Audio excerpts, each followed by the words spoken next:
LM on countdown 1, NASA spacecraft, and the NASA team is go for launch pending resolution of the anomaly. Copy. Go pending outbrief of the issue being discussed on the anomaly net. Affirmative. Okay, Tim, so they've mentioned that they're working an anomaly. Tell me a little bit about it. Yeah, so as we mentioned, they're monitoring some temperatures on the second stage, and things are the teams continue to look at that as they continue filling second stage with liquid oxygen. They're continuing to look at that and monitor that as far as they can into the count. So things are continuing to progress forward with LOX load. Center core is just finished up, so all 3 boosters are fill with LOX and RP1. Second stage has RP1 on, and we're getting near completion of stage 2 LOX load as the team continues to look at that temperature in the second stage. But we did hear NASA Launch Manager Tim Dunn tell Charlie Myers, SpaceX Launch Director, that they are go for launch pending the resolution of this temperature issue. So the team has continued to work that, and the team will continue to progress forward in their procedure. And so these discussions are happening very quickly as we are counting down now inside the final 2 minutes until liftoff. Absolutely, and we just heard that stage 2 LOX load was complete, and the team is working that. And as you said, this is what they do in the last few moments before launch. They're working their procedures, following their processes, and having these discussions. But we are still progressing forward towards a T0 of 12:06. And things are progressing forward for the launch this morning. Ground gas closeouts. We are now 90 seconds until liftoff. Weather is 95% go. These boosters on the outside, they have flown before the Psyche mission a little more than a year ago. They are back on the pad along with a brand new center core booster and a spacecraft bound for the Jupiter moon Europa. Yeah, Daryl, I can confirm, listening to the Heavy teams, that everybody is go for launch. They have resolved the temperature issue they were looking at on second stage. Everybody's given the go for that, and Falcon is in startup, so the flight computer has taken over, and we're getting ready for the SpaceX Launch Director is go for launch.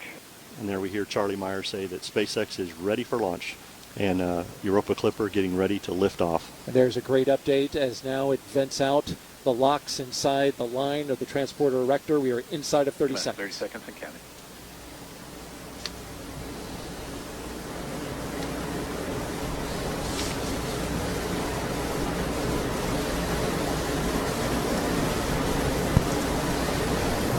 Minus 15 seconds and counting.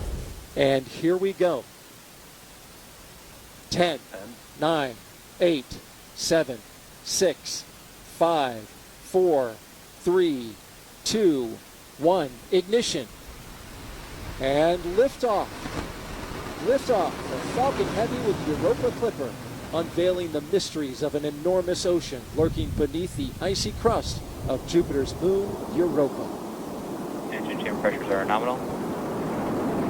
See that the chamber pressures are nominal as we hear. All 27 Merlin engines look great. Rocket beginning to roll, putting down 5.1 billion pounds of thrust.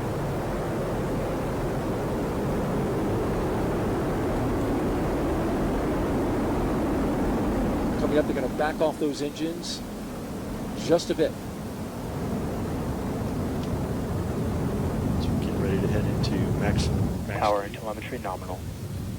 Here the power and telemetry on the vehicle are good there. Everything's looking really Falcon well. Heavy is supersonic.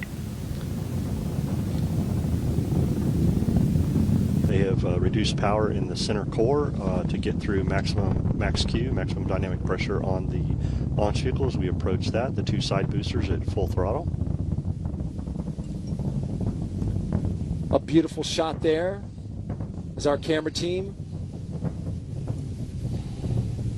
Max Q. Locking into the rocket on a clear blue sky. The view from the booster cam, back down on Earth. And there we heard the call for max Q. The vehicle is passing through maximum dynamic pressure. Next thing up in about 2 minutes will be booster engine cutoff, where we see the 2 side booster engines, all 18, shut down and get ready for booster separation. But the vehicle is performing very well. Looking at all the telemetry that we have, power and trajectory are nominal.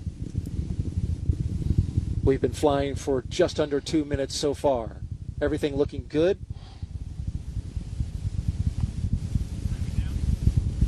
These side boosters, once they do their job, they will be expended. If you're familiar with the Falcon Heavy, you know that they bring the boosters back on certain launches, but not on this one, because all of the performance is needed to push Europa Clipper into its proper orbit. Things continue to look good as the vehicle heads down its ascent phase here. All telemetry is looking very nominal for this flight this morning. Falcon Heavy is performing very well.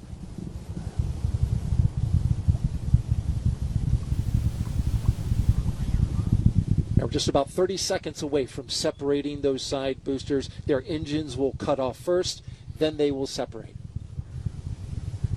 MVAC is chilling.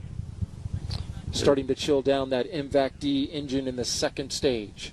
And that's where we need to get the engine chilled to the proper temperatures before flowing liquid oxygen and RP1 into it. So they're conditioning the engine to make sure things are ready for when it's ready to start up.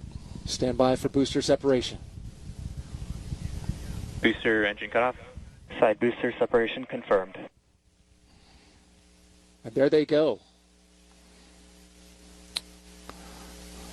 Those two boosters previously flown on Psyche. This will be their 6th flight. We thank you for their service this morning. They did a great job of getting Falcon Heavy and Europa Clipper on its way as the center core takes over and continues mission down its ascent. Things are looking really good in the telemetry.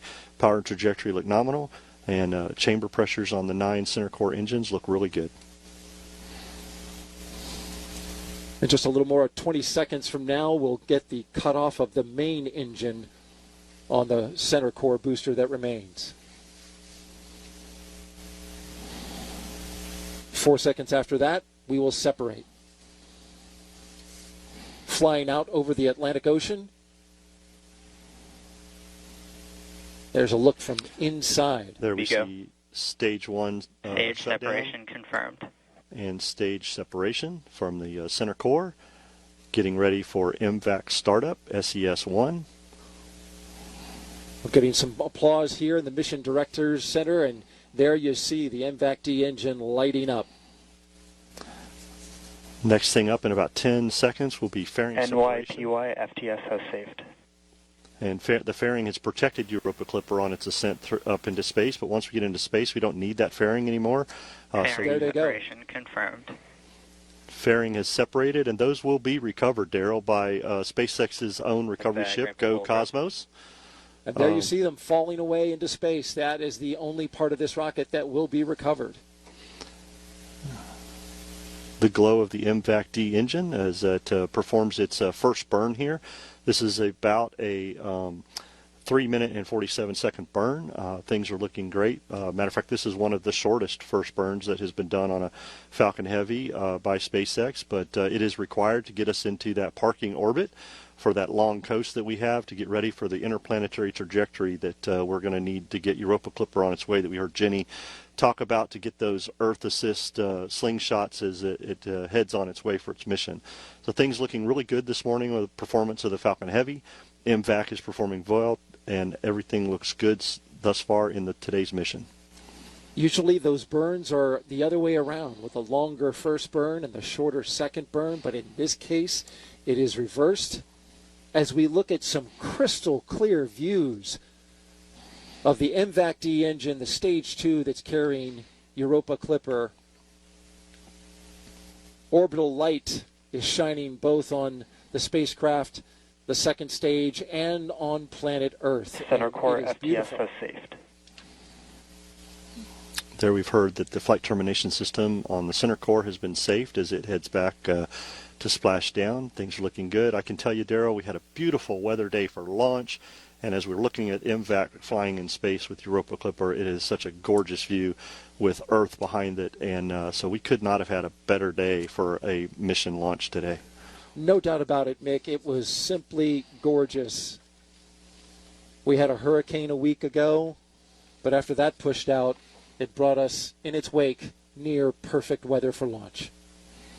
And now we're into space, dealing with the harsh conditions up there. Stage 2 FTS is safed.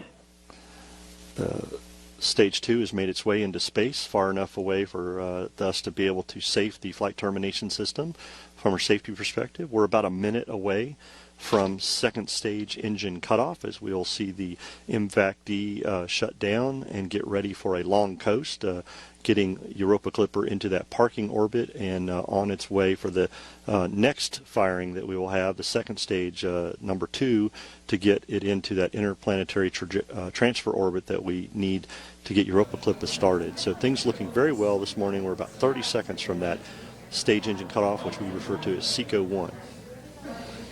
That's right. We'll get into that coast phase. These views brought to you, of course, by ground stations across the track. Check 1, 2. That are pulling in the high-resolution data from the cameras. Mike, check Burn 1. Looking good. Just a few seconds away from cutting off from that first burn.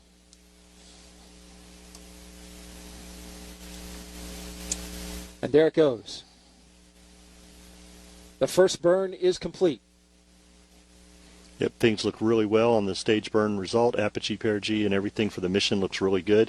Engine performance, very well performance by the second stage for this first burn. And things continue to look good as we head into this long coast for this parking orbit. It's a long coast, and we'll hit that second burn. Roughly 3 minutes and 21 seconds long. This one was roughly 3 minutes and 9 seconds. And Mick, you saw the data from it. All looked pretty good. And there you go. Yep, confirmation. We're hearing confirmation that we have nominal orbital insertion. As we were looking at the telemetry here, Daryl, that things looked very good. Stage 1 and stage